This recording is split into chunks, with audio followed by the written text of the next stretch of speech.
I'm 21, I'm Emily, and I've never been a fan of delving into our family's past. Too many silences, too many unsaid things.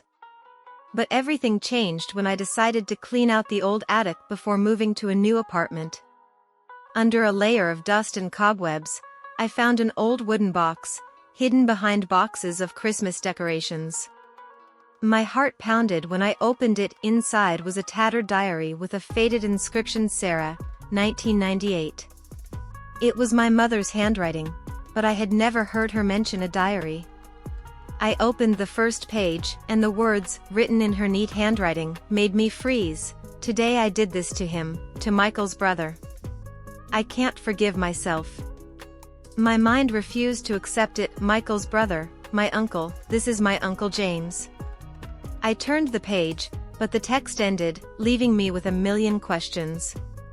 Blood pounded in my temples, and anxiety grew in my chest.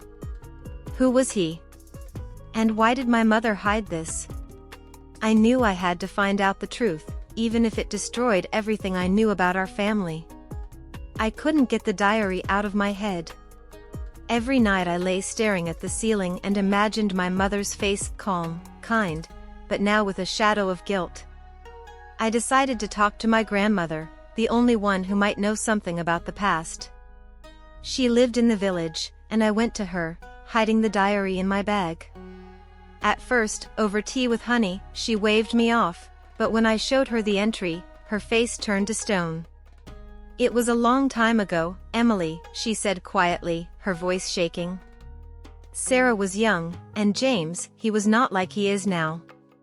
She told me that my Uncle James had been a wayward teenager and had once crossed a line with my mother, but that everything had been hushed up. My hands began to shake, and my tea spilled onto the table.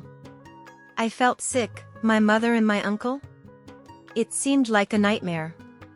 My grandmother begged me not to tell my mother, but I couldn't stop myself.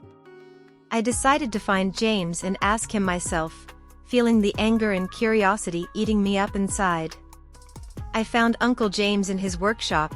He was making furniture, as always, surrounded by the smell of wood and varnish.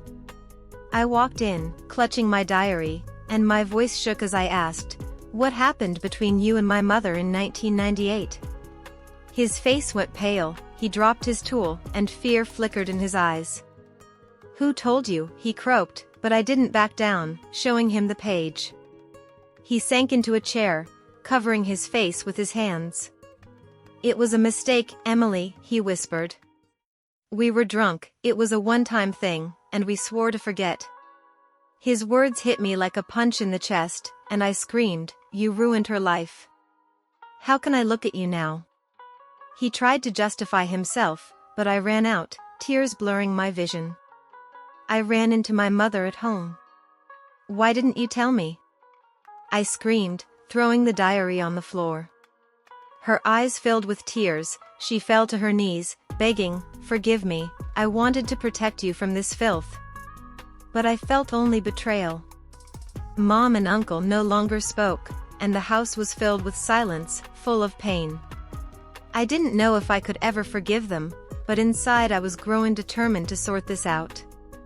I decided to gather the family, Mom, Uncle James, and Grandma, to discuss everything once and for all.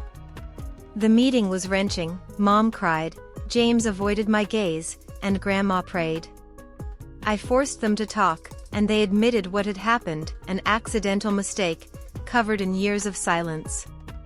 "We didn't mean for this to ruin you, Emily," Mom said, her voice full of remorse. I felt anger, but also pity. They were young, scared. We began to slowly rebuild our relationship, with long conversations and tears. James apologized, and I allowed him to remain in my life, but with distance. Mom and I grew closer, sharing our fears and hopes. The truth left scars, but it also gave me the strength to move on, knowing who I was and where I came from.